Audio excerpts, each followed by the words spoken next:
Oopsie. Phenomenal. Here we go. Second time lucky.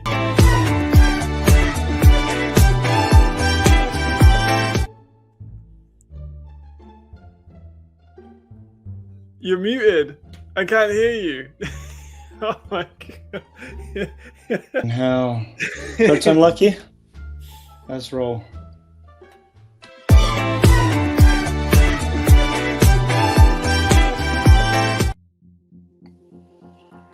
What's up, everybody? I'm David from First Time Magazine. I'm here with Matt. How you doing, Matt? Not too bad. We've done a few run-throughs of this one. Technical difficulties. But I think this one's the one, Davide. I think we're good. Rolling now. Okay, so first episode went great. So again, a late notice, but I got you through again. And we're going through another few great segments this time.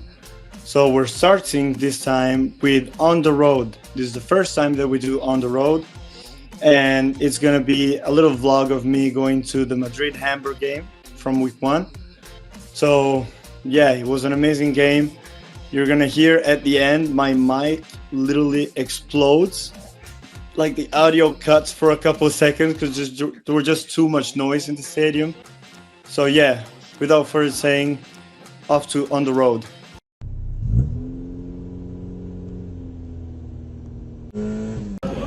What's up, guys? Pismo on the road today.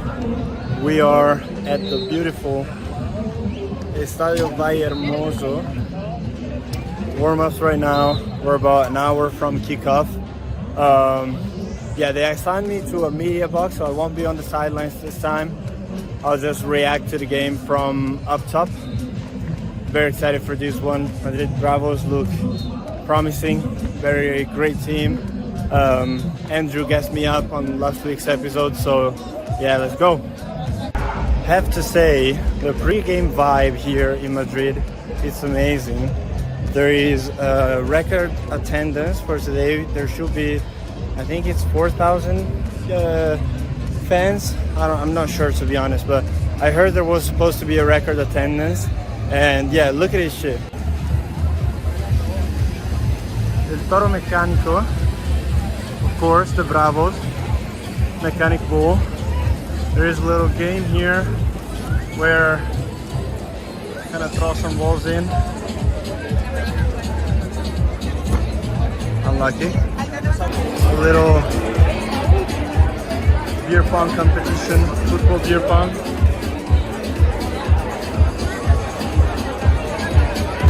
Woo! Let's go. Then over here, field goals, paper clips. Yeah. More things over here. So we are about 45 minutes from the game. I have here David Pinto Maeso and Jesus Sanchez. San Vicente. Oh, long names, guys. I'm sorry. We're gonna do a little game prediction. So, of course, in my opinion, the Madrid Bravos are winning because I got them in the pick'em. Yeah. On Bet365, the spread is 39.5.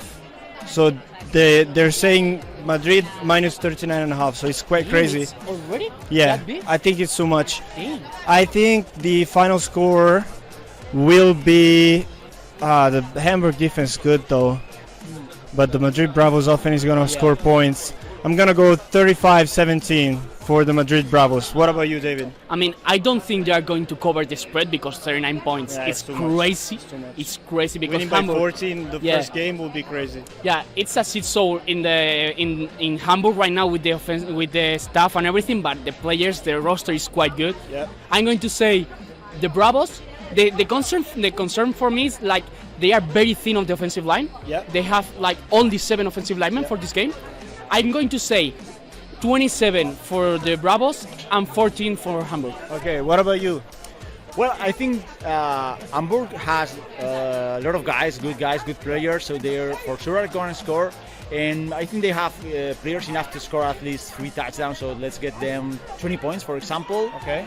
But Madrid has an incredible and awesome offense. I think we are going to watch one of the best offensives in the league. Yeah. So let's give them a lot of points. I think like maybe 42. It's something that I really think 42-20. Yeah. Nice. Well, David is gonna have to go away because this time I'm taking his press spot. Jesus is gonna be with me though. So yeah, stick around and we're gonna do a bit more reactions through the game as it goes. We're a bit far because there is so it's tough to see the numbers. We're doing our best. Pass for Reed. Complete. Torredeira, or how do you pronounce his name? Torrederia. Torrederia. For Jordito, as Jordito. Jordito. His name is Jordi. So he's Jordito. Andrew Weidinger said his name is Jordito from now on. He doesn't have a first name, last name, nothing. He's Jordito. Jordito, perfect. Easier. Primer down.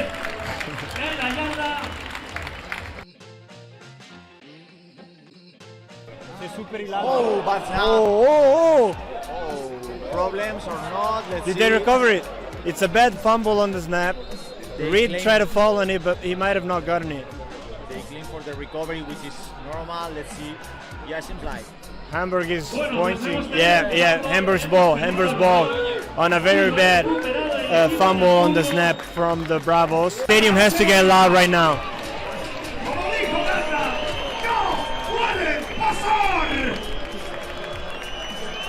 I love the Spanish stadium guy. He's like, no puede pasar. So good. Taylor Swift playing, no Travis Kelce.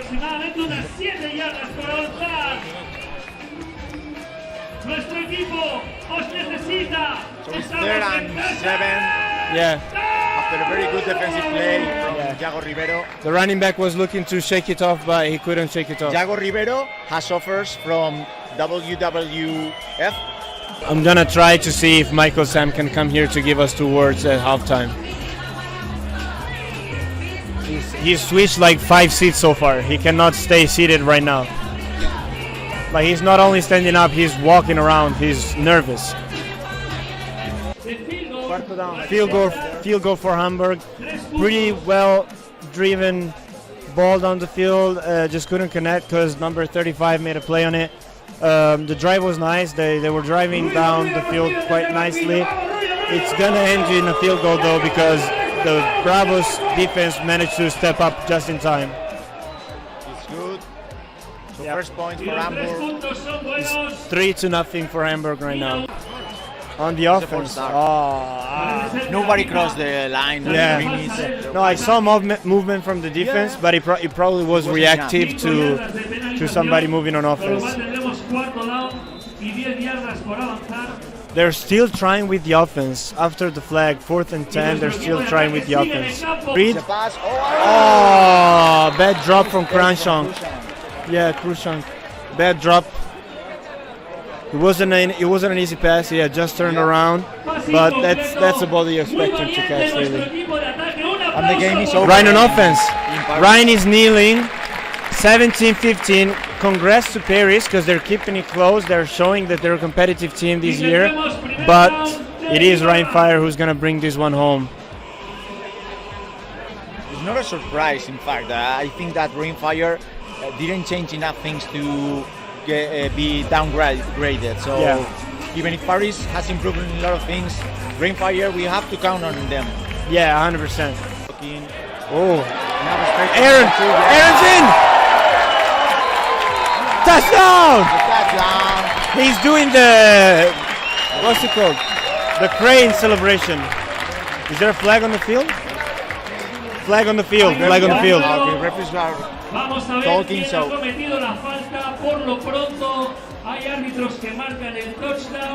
So Aaron Cruikshank is in for the touchdown,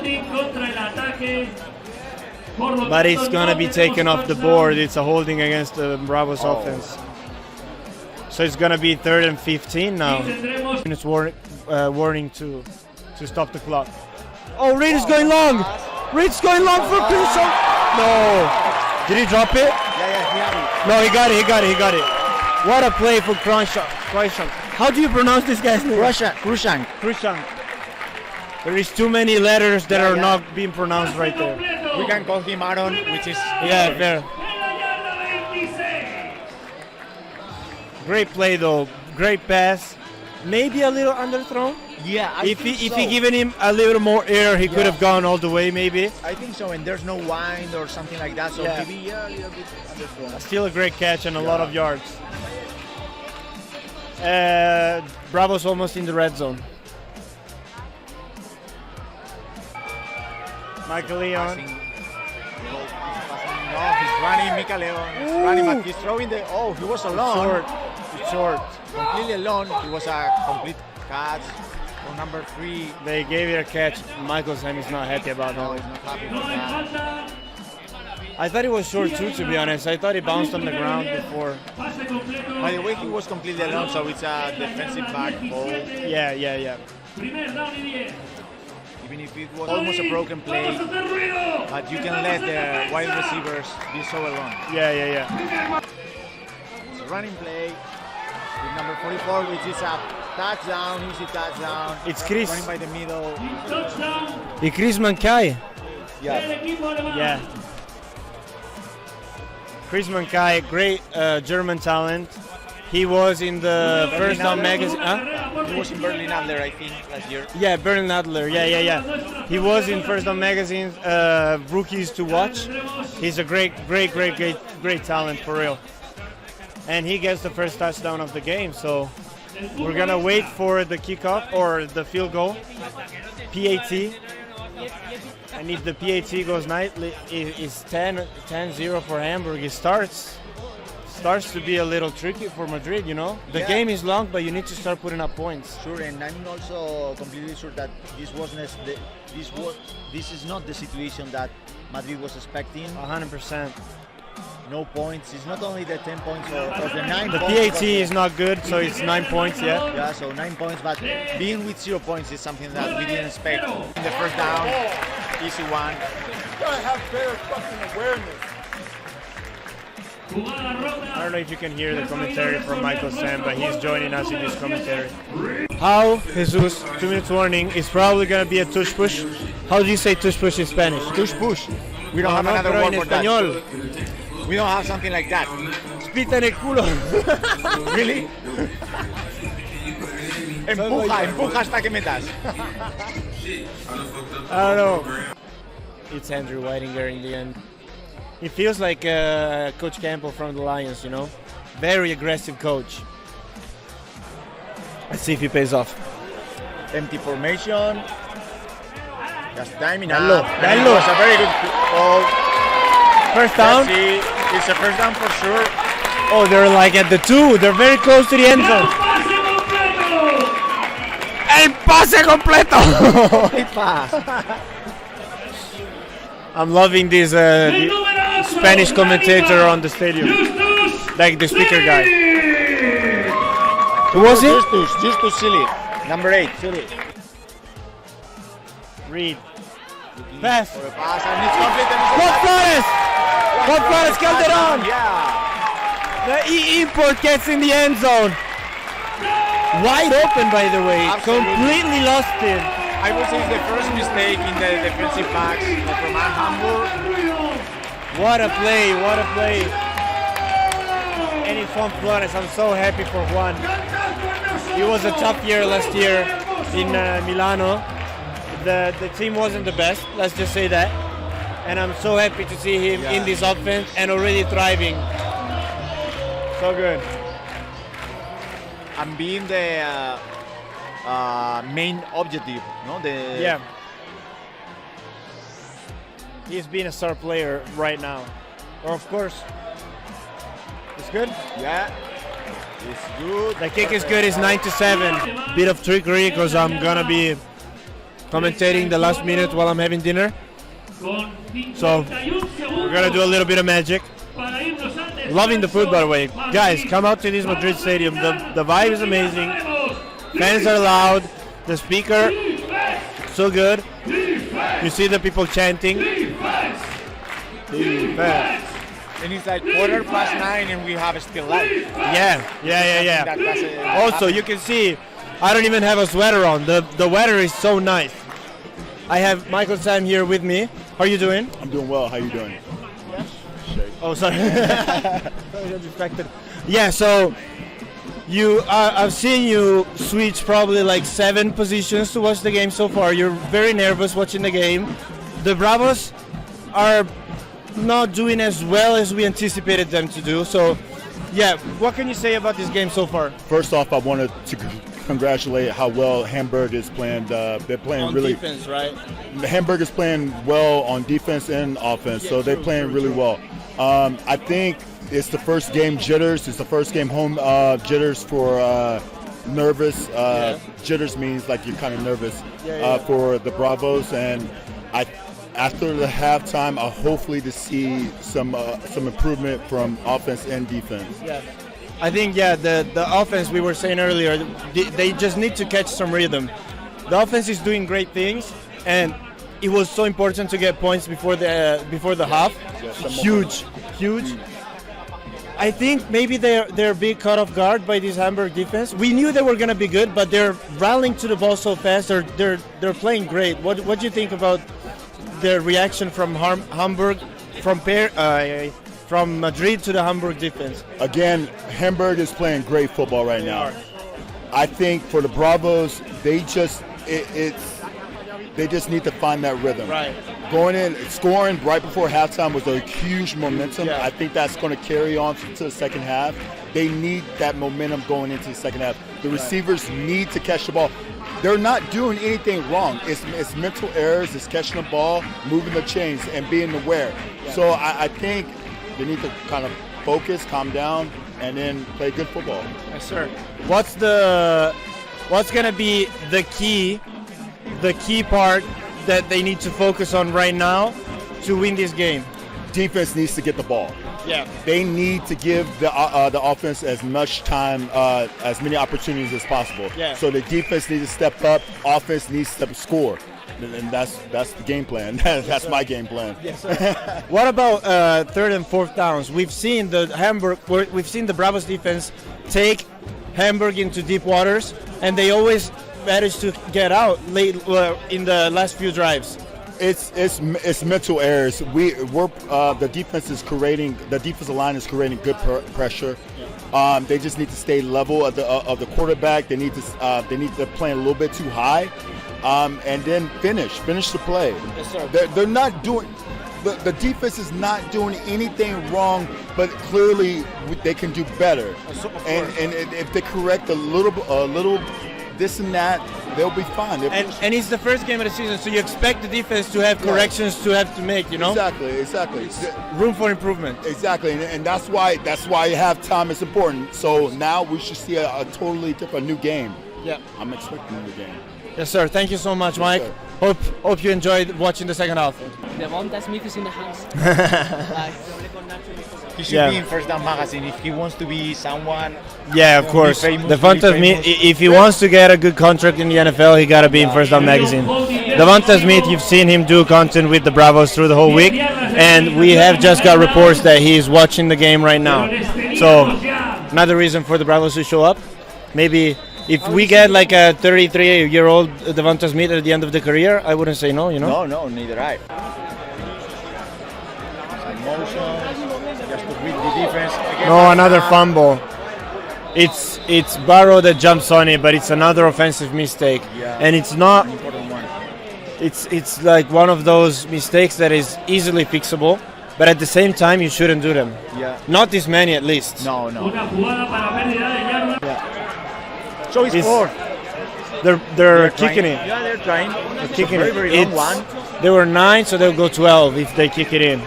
But it's a very long one. It's like 45 yards. Oh, more because they're kicking it from back there, so like almost 50 yards. No. And the kick is in. No. Is he wide? It's wide. He had the distance.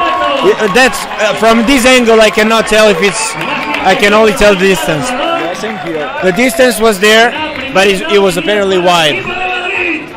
I think it's a very.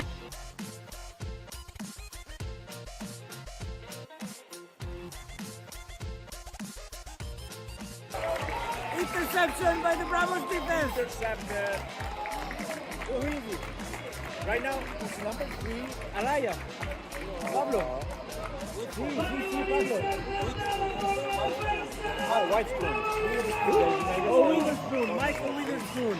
Interception by Michael Witherspoon. Okay, after that amazing interception by Witherspoon, who gave the ball to Araya. We didn't have the mic connected, but you saw me screaming in the thing. I hope you hear me.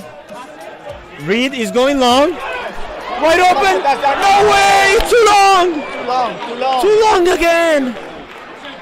Whoa! A run. What are we doing?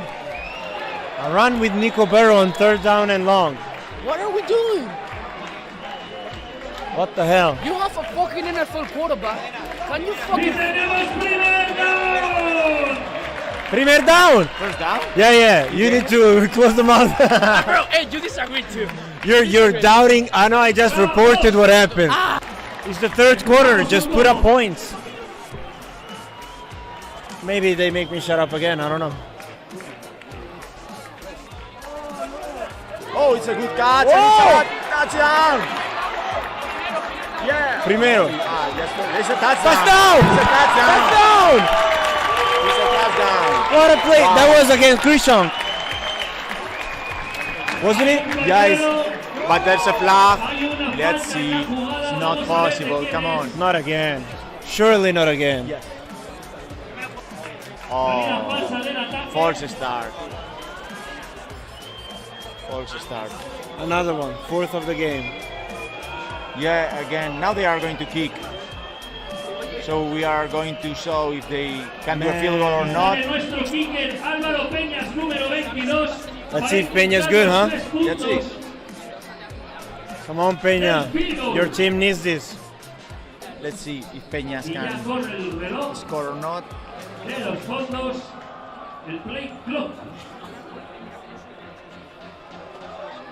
Oh, it's good. And it's good. Bravos take the lead. It's 10-9. Not the way we expected, but they take the lead.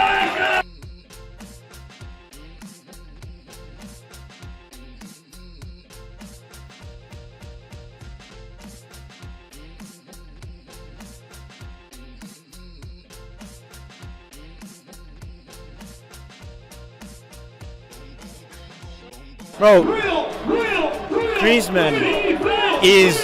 We were expecting Candido to be the RB1. He's taking that. He's taking that with force. Taking all the load. Wow, how great. What a... The fans need to show up right now. No, they're kicking. They're kicking it. They're kicking it. So this is to go back up by 2. It would be 12-10. 12-10. I like this game. How huge would it be to get a kick block field goal? It would be nice. We need this kind of plays. Place is getting rowdy. I think it's good. No. It's good. It is good, yeah, it is. It's 12-10, and the lead changes again. What a game we're watching, huh? Yes. Such a fun game. Changing one way, another. It is a great game. Vamos a animar a nuestro equipo. I'm loving this speaker, bro. I'm loving. So many penalties in this game. I mean, it's week 1, but jeez. Again, the speaker helping the guy count. 15. Man, I love this speaker. If you're in the Madrid area or anywhere close in Spain, come out to a Bravos game because this is a vibe. It's so nice. It's such a fun game. Ooh. He's running fast. Whoa! Very close. Out inside the 10. Out inside the 10. And he's hyped about that one. He's so hyped about that one.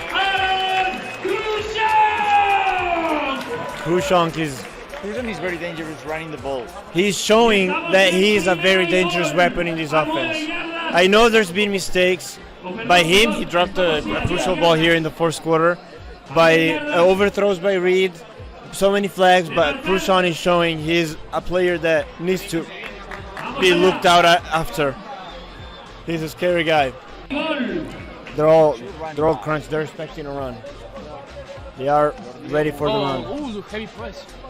Look at Oh, they're sending 6 people. Maybe. Oh no! Oh no! Another one. Reed is able to catch it. Okay. Reed was able to get rid of the ball even though there was another bad snap. This is the third of the game though. Yeah.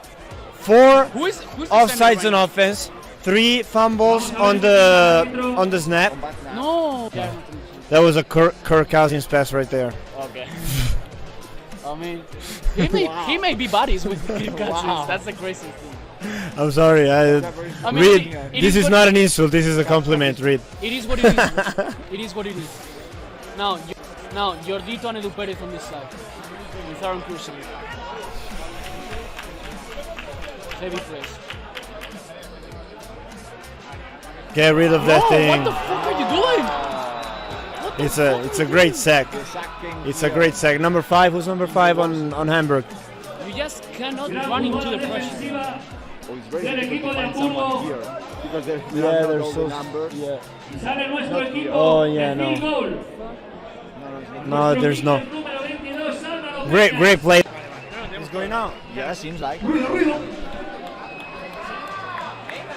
We're seeing the Madrid Bravo center leaving the field right now. There was 3 missed snaps that caused bad fumbles. One of them was recovered by Hamburg, both the others by the Bravos. Apparently there's something, yeah, The field. something up with that. We don't know, of course, what happened, but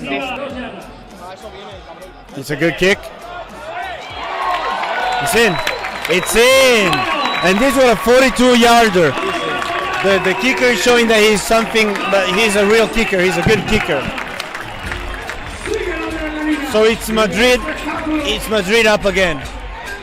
Hamburg looks like they're kicking it, and it's gonna be another 40-plus yarder.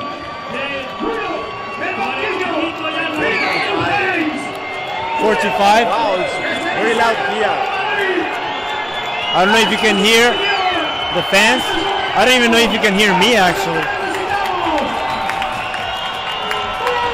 Wow, that's insane. That's nice.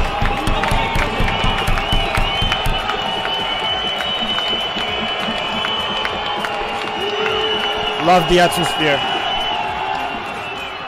Wow, it's good. No, it's out. It's wide. It's wide left. This was like it wasn't missed by him. It was missed because of the fans. Yeah. Wow.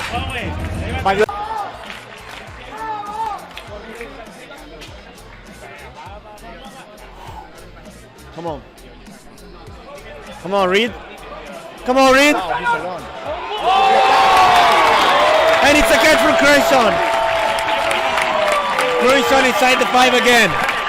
They need to capitalize. They need to capitalize this time. And Crucian is appearing. Is what we asked for. Yeah. Is what we need from an import player. Yeah. No mistakes and run. Get a good snap. Get in the end zone. He's under center to avoid any mistakes.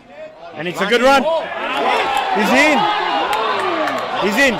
He was in. The near ref is saying touchdown. The near ref is saying touchdown. Referees are claiming touchdown. What a! Wow. How hard is Nico smash in there? For me, It was like a bullet, like boom. I wasn't sure about that. Yeah. What a touchdown by Nico. And the place is rocking again. We have a challenge from Hamburg. Challenge from Hamburg. I mean, it is recorded. It's a touchdown. Well, we have our own challenge from here. Yeah, we have several cameras here. Look at that. I can say. It's a touchdown. Look at that. I think it's. I don't know where he loses the ball. Yeah, no, but Either they give it short, either they give it short at the 1, or they give a touchdown. It's not a fumble for sure. Yeah. No chance it's a fumble. Yeah. The ref called it a fumble. Wow. It was very close. We have it recorded. We watch it but like. the fumble was after he got in the end zone. I'm not sure, Davide. He really looked like man. I don't know. I mean, good for Hamburg, I guess, because they still have a chance now. So Maurice Mack is in. They're throwing short passes, and it's a great thing to do. right now to give him confidence. The place is rocking. The place compared to the first half is wow, so loud. Mac, going, short pass. Again, the same pass. Easy routes, easy throws. Yeah, They are executing very well right now. smart plays, but we're on to 2 minutes warning. Break the pass. They did tackle him right away, but great execution, and it's another first down for Mac. It's a thing of gaining yards right now, getting closer to their field goal range or in better position to. How nice is it to see a German, so a European quarterback, playing so good right now? Because he's played a very nice drive so far. How nice is it to see a European quarterback do that? I think it's very important to prove that European players can not only play as running backs or as wide receivers, also as quarterbacks, and this is a very good example. He's executing very, very well.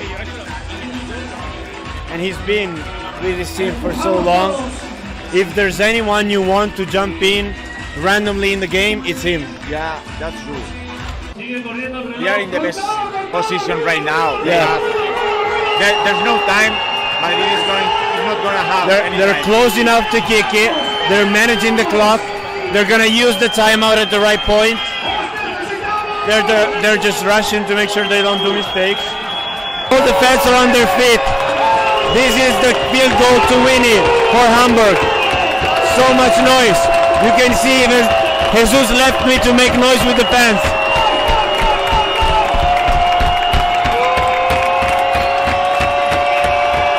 The kick is up.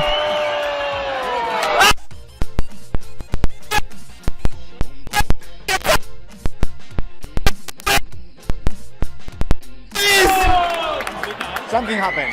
No, flag. Oh no. Who called the timeout? Someone called the timeout. No. You shouldn't do that. Madrid called a timeout. What a game! Oh my God! What a game! What a game! Game of the year material right here. No, ¿por qué? If this... Whoa, no. It's not over. Kick out to the cheddar. They're kicking it again. Why are they kicking it again?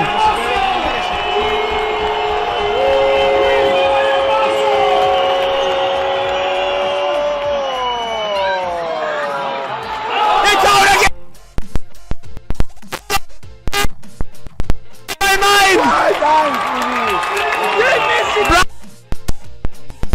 The field right now. Wow, that's a crazy finish. I'm at a loss of words. 4 missed field goals. Wow, it was a hard one. Oh, my head is rushing, man. Yeah, it's Oh my God. almost difficult to understand these last seconds of the game. Wow, what the hell? Why did they kick again? Because but they missed the start. Oh, it was supposed to start. You can't okay. decline it. Oh, you cannot. You cannot. Okay, yeah. So I hope you guys enjoyed that. That was the little experience from on the road. There's a segment that's going to be featured for next week's episode as well. Because, Matt, I don't know if you know, but I'm going to Paris for Surge versus Paris, which also we are, we're picking different teams for the winner of that one, actually. But we'll get into that later. Stick around to see that. Ooh, that is interesting. But as I said in the first episode, I'm bringing guests. I want to have guests on this show. And we have yet another great guest for this one. It's going to be the legend of the European game, Zach Magic Edwards. How you doing, Zach? Man? How we doing, brother? Appreciate you having me on. Definitely, life looks a little different this time of year now, but it's been fun to watch week one and see the preseason and keep in touch with all the guys. But yeah, it's definitely a different feeling being back home around this time of year. Yes, sir. The first segment that we're going to do with you is called The Huddle.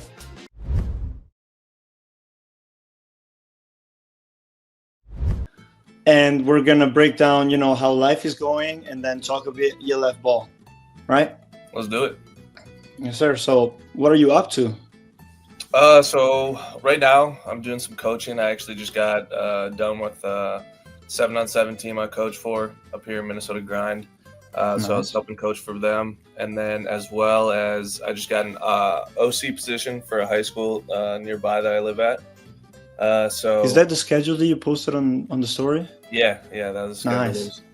So I know a couple of the kids there. Like I coached them during the 7-on-7 season. Got in touch with the head coach, and they had an opening, so I applied for it, and luckily it worked out. So I'll definitely be still pretty busy over the summer, doing install and going to summer camp and stuff with those guys. So I'm excited about it. Definitely a new way of football, but definitely will be able to scratch that itch so I don't miss it too much. So nice. Right. So last week we had Andrew Whitinger on. I don't know if you saw the episode, but Andrew made sure that we said Zach Edwards got robbed in 2022 for the MVP. And I, as a fan, not even as a media guy, reporter in the league, as a fan of the league, it's crazy that Zach Edwards doesn't have an MVP. Do you feel like you should have an MVP from your career? I mean, yeah, I do. I think 2022 I should have got it. I mean, we can get Sean on here. We can ask Sean if he wants to give it back. No, it was. I did think I was going to get it in 22. I thought I had a good enough year too. I thought I had the best year of anybody that year. But Coach Widener got Coach of the Year. Kyle got Offensive Player of the Year. Mm-hmm. So I think they had to. I had to be the one to take the sacrifice, and I had to give another. Couldn't give all three to Dragons.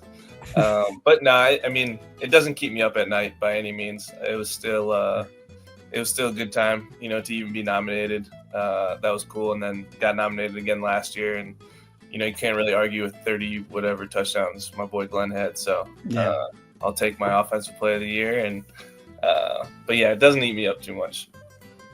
All right. He just wants to have coached 3 MVPs. That's what he wants. Yes, that's what he wants. That's what Andrew's about. I mean? He got me in 22, and then he had Jadrian, then he had Glenn. So he just wanted the three-peat of coaching MVPs. That's all he cares. That's all Andrew's cares. Individual awards with Andrew. That's all it is. All right. I have to ask you, though, and Zach, because you're one of the legends of European football. You played all the first 4 seasons. What is your favorite memory or best memory of your time playing in Europe? Oh, that's a good one, man. That's a tough question. I think it's hard because every year is so different, with the different group of guys that you have. The culture is always a little bit different. I think back to, the days of 2021 Barcelona when, we showed up to Frankfurt to play with like 21 guys. And, we gave them a run for their money for a little bit. But I think back of like us beating Cologne that year one, like 63-58. Like Madrid had like 300 rushing yards, and it was just an absolute shootout. Yeah. But I had like a touchdown run to end it at the end there. That was really cool for me. I think making it to the playoffs, like beating the Surge to go to the playoffs in 22 was amazing for us. Obviously, Barcelona's first time in the playoffs and last time in the playoffs. RIP, my guys. And then in Paris, I just think it was such a start of something special that year one was really cool. And then last year beating Munich in the playoff game, that was super special too. So they all kind of have their own unique personalities, I guess. So I can't really just pick one, but all 4 years have been great to me for sure. I mean, with you mentioned you're coaching now at high school level. We've got a couple guys, Quentin Pounds, one of the guys for OG from the league, James Brooks as well. Both of those guys have taken offensive and defensive coordinator jobs in the ELF. Is that something you'd be interested in maybe in the future of the league? Yeah, maybe. I mean, I would definitely not say no to that being a possibility. It would depend. I'd probably wait, get a couple more years down the road, because I feel like I'm still so close to it where I'd be like, all right, just somebody give me a helmet, like let me go in. Yeah. I mean, the playing days are not over though now, or are they? not retirement speech time. No, retirement's not. I'm not retired yet. We're kind of just in limbo, trying to figure out what's next in life. But still training, still throwing, so I'm always ready. But yeah, I want to wait till I'm old and I can't play quarterback anymore to come back and be an OC. Then I can really have it be a vacation and just coach football. Yeah, you guys haven't seen the on the road segment, but while I was in Madrid, there was Michael Sam in the stands quite close, and I had to scream in the mic to overcome the voice from Michael Sam behind me because he felt like he was gonna get on the field too. He was He's so been coaching hyped. for a while now too. He was coaching in Panthers last year as well. So that's another ELF guy that's gone into coaching. Yes, sir. All right, let's do a little breakdown of how week 1 went. I'm sure you watched a bunch of the games, right, Zach? Yeah, I definitely checked a few of them out for sure. All right, so you were experienced quarterback on a first-year team in 2023 with Paris Musketeers. It's first-year team. I mean, the organization wasn't a thing before. Like, it was created for the ELF. So now, obviously, Jadrian now is a quarterback for the Nordic Storm, who's a first-year team. So, yeah, how did he go, in your opinion, week 1? What are some of the struggles of being an experienced quarterback on a first-year team? Yeah, I think the best thing that happened for Jadrian was Coach Shoop being the head coach there. He's been working with Jadrian the past year in Rhine, so I know those guys have a good relationship. I know Coach Shoop knows Jadrian well, knows Glenn well, kind of knows how those guys operate, and I'm assuming that Coach Shoop did a lot of what they did in Rhine and a lot of similar things to what those guys are most comfortable with. And that's what makes that transition a lot easier. If you kind of got to go into a new franchise where, it's a new system, you're not familiar with any of the coaching, that's when it can kind of get a little, hectic just because you guys really have no chemistry with each other. So you're starting from, ground zero, where I think Nordic has the advantage of some familiarity with a lot of the guys, and that's going to help them, be much farther ahead week 1 than they would be if nobody knew each other. Yeah. What's some of the memories of struggles you had being a quarterback in Paris in first year there? I think to what I talked about, man, nobody really knew each other. Me and Kyle are coming in from Barcelona, but coaching wise, I had no idea really any of the coaching staff. Because Matilli was in Italy with the Panthers before. Yeah, Matilli was in Italy. He brought in OC from the States that I didn't really know that well. I talked to him a couple times throughout the off season, but that and then just building chemistry with the guys, I think that's tough as well. Those relationships take time, and a lot of the French guys too, they have known each other, but they've also been playing against each other for a long time. So that's one thing that the Spanish and Italian and French teams have to deal with. They've all just been playing against each other in the inter country leagues, and then now they're kind of an all-star team. So kind of bridging that together to make it one whole unit and everybody going in the right direction takes a little bit of time. So trying to kind of corral and just push everybody that way, as well as be a good leader in the process of it. So those are probably kind of the toughest things. Yeah, talking about homegrowns, has anybody impressed you from the Nordic Storm watching them week 1? I have a name clear in my mind, but do you have somebody? I mean, my guy from what's his name from Berlin? He's back home. That dude's a stud. Yeah, I love it. He's a stud. That guy is he's a nightmare to play against. So I mean, he's technically homegrown. I know he's been an import, but that's he always pops off to me. Yeah, absolutely agree. You correct me if I'm wrong. You didn't play in Europe before the year left, no? I did 1 year in Spanish Division 2. Oh, interesting. Kind of like Russell a little bit now, then, right? So I was there for the Los Pateled Pioneers. Oh yeah, they're Div 1 now. Yeah, damn. Yeah, so I was there. It was during COVID, right after COVID. Yeah.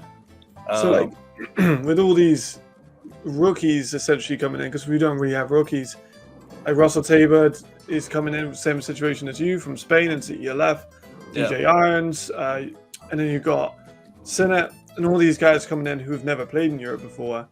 What advice would you give them as someone who kind of went through the same process as many of them? Yeah, I think the ELF's a little bit different from the standpoint of like playing back home, especially for guys that are coming from the States. It's a different type of football, and I don't think people really understand it until you get into it. Playing quarterback, like the game just moves a little bit differently. It's very like mismatch driven from a game plan standpoint. You're always trying to see how you can get your American guy lined up on, their non-American guy in reality of it. So you kind of have to play a game within the game, and then you kind of have to just let, that's why I feel like I wasn't the most athletic guy in college. I didn't move around as much, but overseas, I felt like it added another dimension to my game.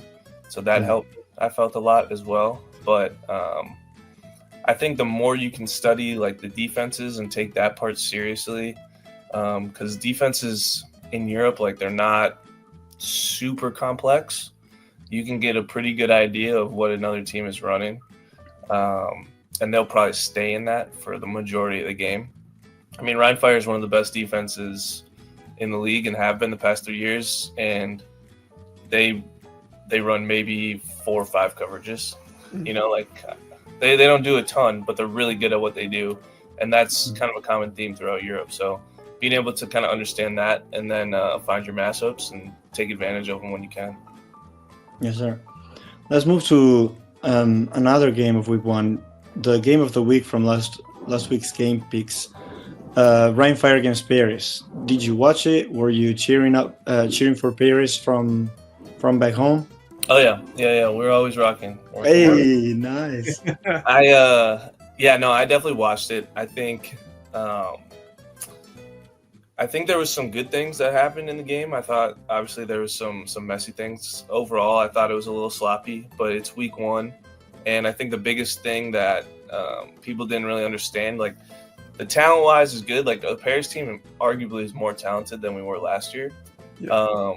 But it's that chemistry thing. Like you've got new guys in new places. Your coaching staff has never coached in Europe before. The guys on offense are learning an entirely new system, and all of that has to come together in a span of 3 weeks to go play Rhein Fire. So that is, it's a tall ask, but I thought they found some glimpses of it, and I think they're just going to build on it. I hope they can get it done this week versus Stuttgart. It's going to be another tough test for them, but they'll be able to go into that. They'll find their footing a little bit more in that game, and I think they'll just continue to improve week by week. And if they can stack some wins early in the season, I think they'll be a scary team come the end of the year. It's going to be hard to stop. Yeah, because I think a lot of people saw you left, and then they're like, that's a big one. And they didn't recognize that Poli Sacramento left, who I think is one of the best right tackles, well, even right guards who can move from anywhere in the league. We saw him go back to Brazil, and then the offensive line takes a big step down. And of course, no disrespect to the guys you played with the Dragons, but you got the most sacked quarterback of all time who've never really, had an elite offensive line. So I think that came in big time because they looked all over the place. I think they allowed 6 sacks. Yeah. So, I mean, that's a tough one. I'm not sure if there are any guys that you think on that French offensive line can step up and be as good as Poli, but I think they're going to struggle with that all year unless he gets someone like Thomas Felicia back. But I don't even know what they're doing with him. But there's a lot of guys missing, I think. Yeah, no, they obviously you can't give up 6 sacks. Like that's not gonna help you win football games. But I think I think for the offensive line too, I'm sure calls and protections are different than what we did last year. I don't know that for sure, but I'm assuming so with a new OC that everything kind of looks a little bit different. So I'm hoping that, because like the best offensive lines, they're 5 guys playing as one. So kind of hoping the same thing kind of happens with them. Like they just become a unit. And if they can stay healthy and we can have 5 guys play, back to back games, that's when the O-line gets a lot better.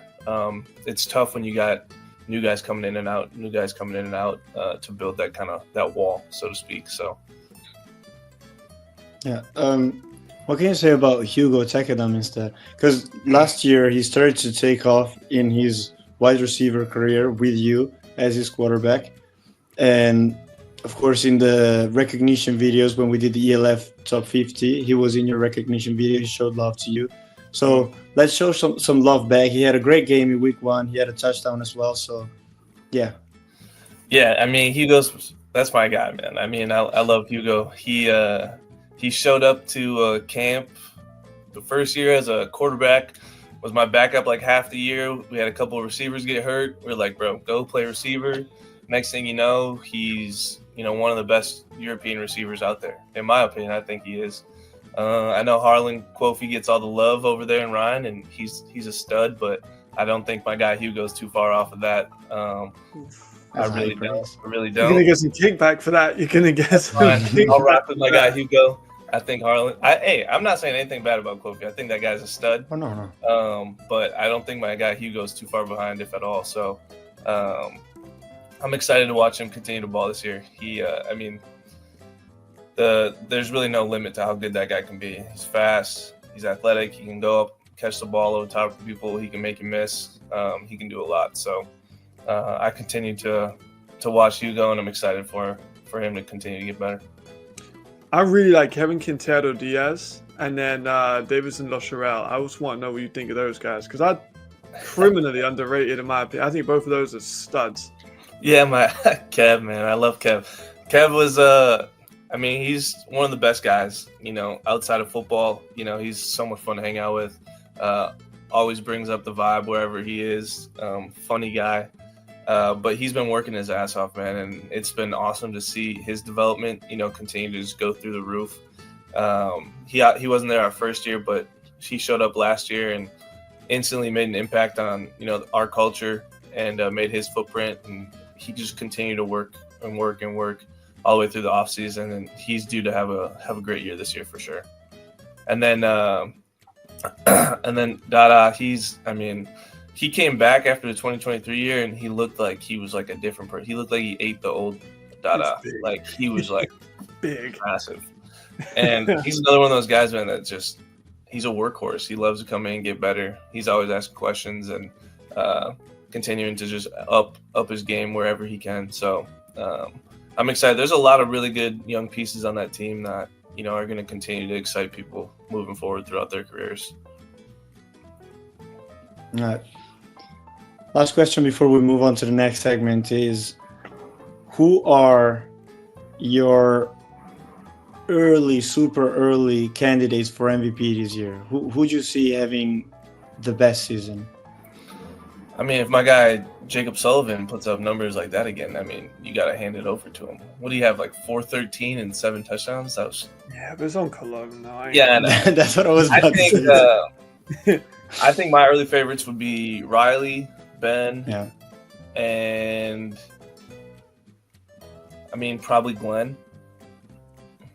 Riley, Ben, and Glenn. Yeah, I think I'll take Riley. I'll take Ben. Yeah. I'm not sure if Glenn. I think with Shoop's offense, he's so pass heavy. I don't think we'll see as much Glenn.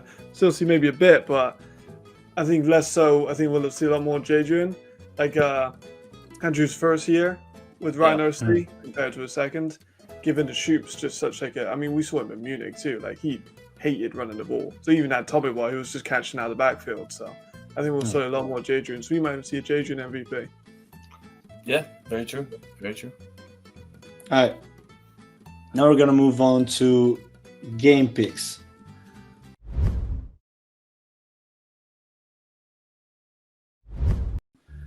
Right, during game picks, we're gonna break down first of all the picks from the guys, the insider crew, and then we are also talking about what's the game of the week and who is the player to watch.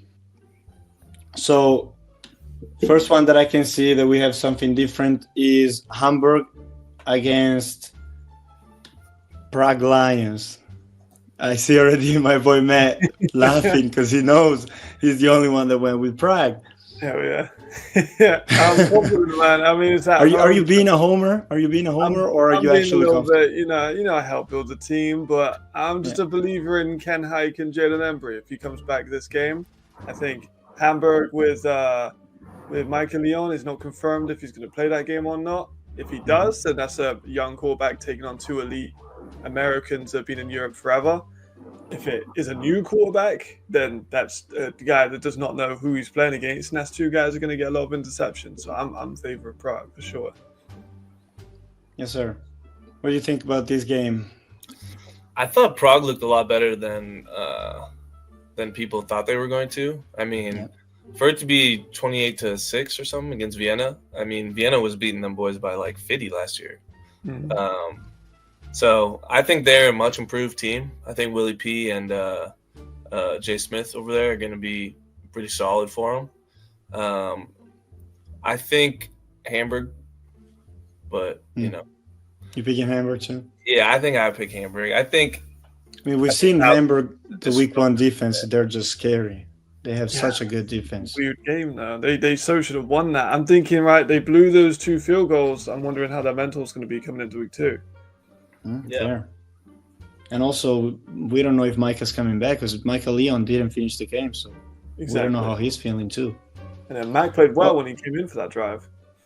He did. Very true. Let's move on to the other rival, the Madrid Bravos playing Frankfurt. And I can tell you, Matt went for Madrid, Alex went for Frankfurt, FDF went for Madrid, and then I went for Madrid as well, and Jamal went for Frankfurt. Zach, what's your take on this game? pretty split. Yeah. I think this is going to be a good game. I think Frankfurt's pretty good this year. I'm probably going to go Frankfurt.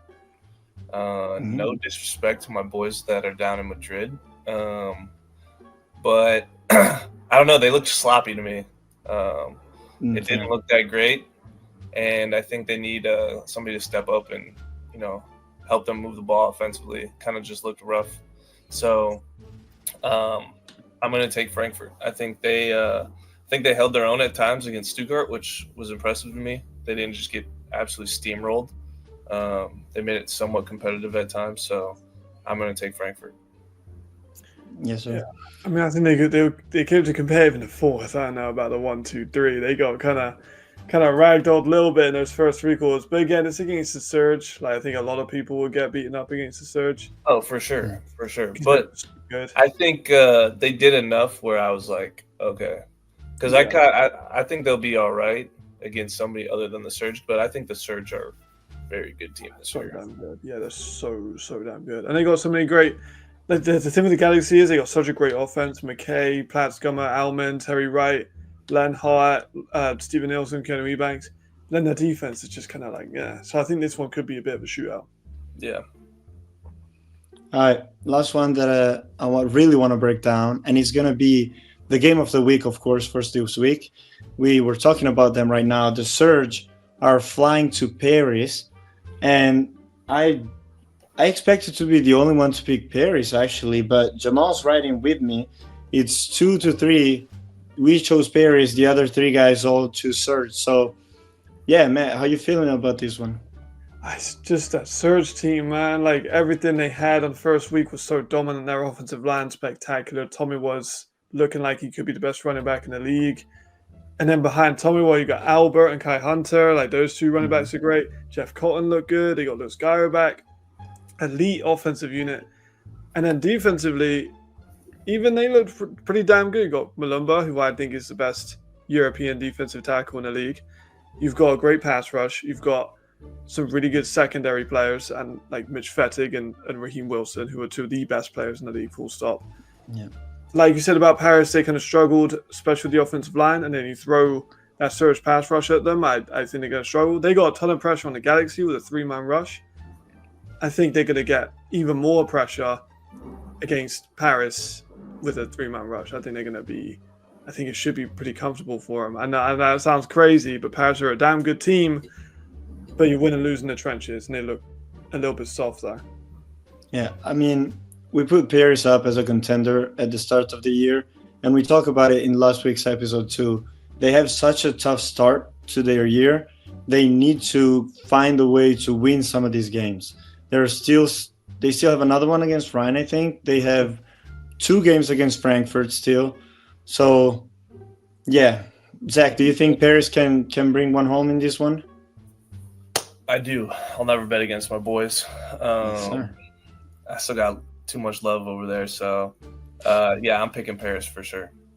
No ifs, ands, or buts about it. Yeah, I've just looked at their schedule, by the way. They got Fire, Surge, Galaxy, Fire again, Galaxy again, and then they get a bye week basically with the Centurions. So it's a tough one.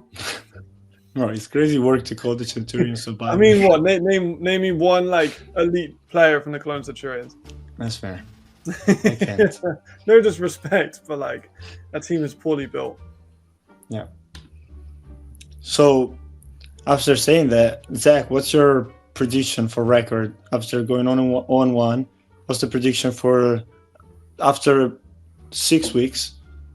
What's the prediction for Paris?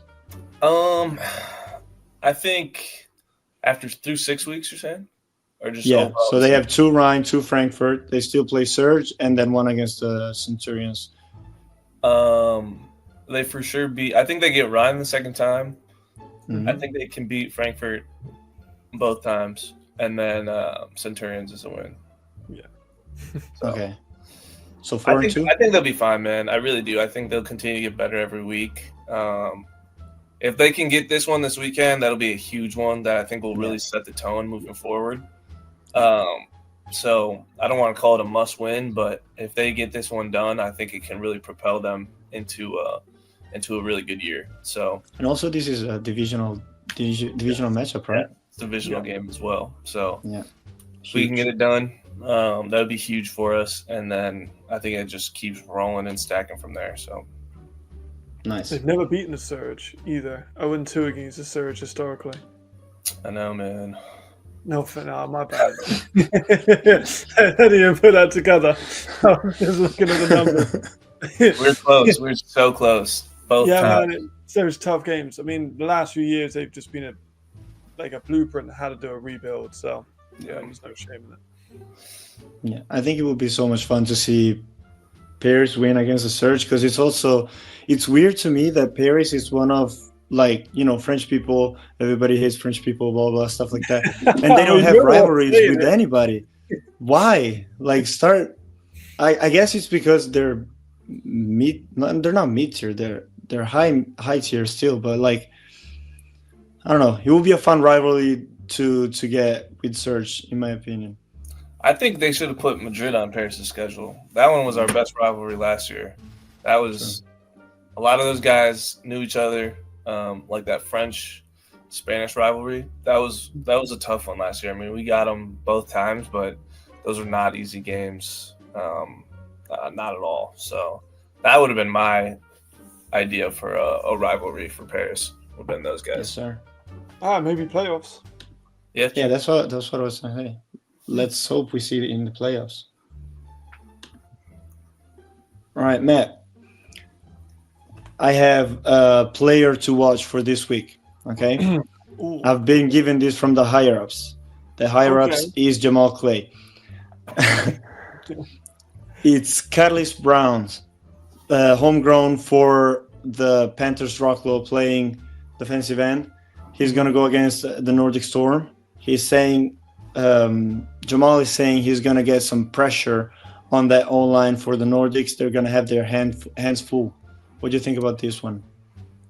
I mean, I do like Carlos Burns, one of the most consistent DNs in the league. I think the 3 of his 4 years in the league, he's had 8 sacks, like literally 8 sacks. And then last year, he took a step down. I think he had some injuries.